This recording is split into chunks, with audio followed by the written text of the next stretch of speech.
लोकमान्य टिळक राष्ट्रीय पुरस्कार वितरण सोहळा उद्या पुण्यात पार पडतोय। केंद्रीय गृहमंत्री अमित शहा यांच्या हस्ते राष्ट्रीय सल्लागार अजित डोवाल यांना हा पुरस्कार देण्यात येतोय। या संदर्भात चर्चा करण्यासाठी माझ्यासोबत आयोजक रोहित टिळक आहेत। उद्या पुरस्कार सोहळा आयोजित करण्यात आलेला आहे, मात्र सकाळपासून जर बघितलं तर पुण्यात पावसाचं सावट आहे। हो, पाऊस सकाळपासून आपल्याला दिसतोय, पण या अधिक देखील जेव्हा जेव्हा पुरस्कार झाला मधून पाऊस आला होता।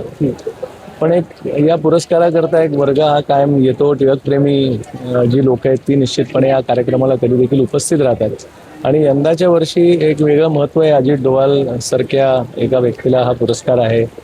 सन्माननीय गृहमंत्री येणार आहेत, त्यामुळे पावसाचं जरी सांगितलं असेल, चांगलं असेल, तरी सुद्धा कार्यक्रम चांगल्या पद्धतीने पार पडेल। कारण इकडे आपण नियोजन सगळं व्यवस्थित केलं की ज्यांनी पावसाचा काही फरक पडणार नाही। पाथवेज सुद्धा आम्ही काही करणार आहोत, त्यामुळे कार्यक्रमात मला वाटत नाही कुठली अडचण आहे। खबरदारी कशी घेण्यात येते, कारण की अजित डोवाल असतील, केंद्रीय गृहमंत्री अमित शहा असतील, सोबतच देवेंद्र फडणवीस आणि इतर मंत्रिमंडळ देखील उद्या उपस्थित असणार आहे।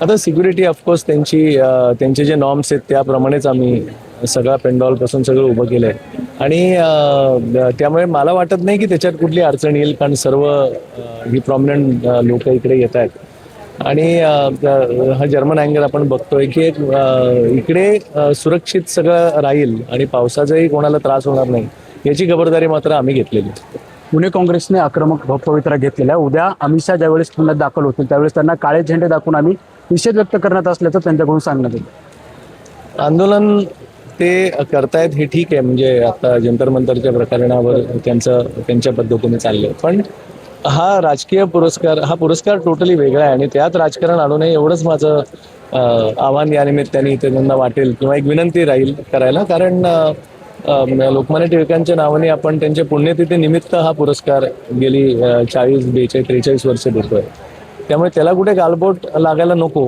कारण ही या पुरस्काराची पुणेकर खरंच वाट बघतात आणि अजित डोवालांचं कर्तव्य फार मोठं राहिलं आहे। गृहमंत्री स्वतः प्रमुख पाहुणे म्हणून आहेत, त्यामुळे हा एक चांगला उपक्रम आहे। तर पुरस्कारामध्ये कुठे राजकारण आणू नये एवढीच विनंती। भाजपने देखील आक्रमक पवित्रा घेतलाय। काल धीरज घाटे यांनी पत्रकार परिषदेत सांगितलं की काँग्रेसने जर काही करण्याचा प्रयत्न केला तर आम्ही देखील प्रत्युत्तर देऊ।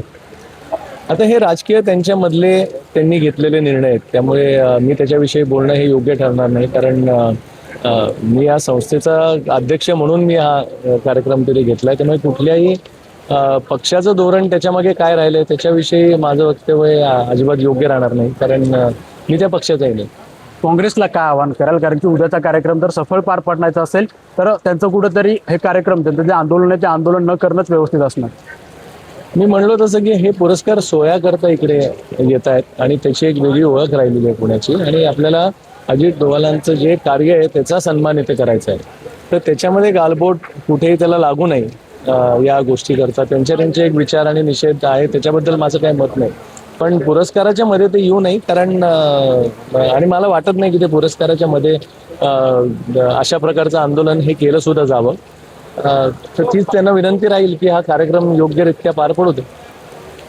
नक्कीच आपण जर बघितलं तर कार्यक्रमाचे आयोजक रोहित टिळक आपल्यासोबत होते। उद्या काँग्रेसने खरं तर केंद्रीय गृहमंत्री अमित शहा यांच्या ताफ्याला काळे झेंडे दाखवून निषेध व्यक्त करण्याचा इशारा दिला होता, मात्र काँग्रेसने असा कोणताही प्रकार करू नये, कारण हा कार्यक्रम जो आहे तो कार्यक्रम कोणताही राजकीय कार्यक्रम नसून पुरस्कार वितरण सोहळा असल्याचं रोहित टिळक यांनी स्पष्ट केले। त्यामुळे हा प्रकार या कार्यक्रमासाठी उचित नसणारे असं त्यांच्याकडून व्यक्त करण्यात आले। निरंजन शेरकर, पॉलिटिकल महाराष्ट्र, पुणे।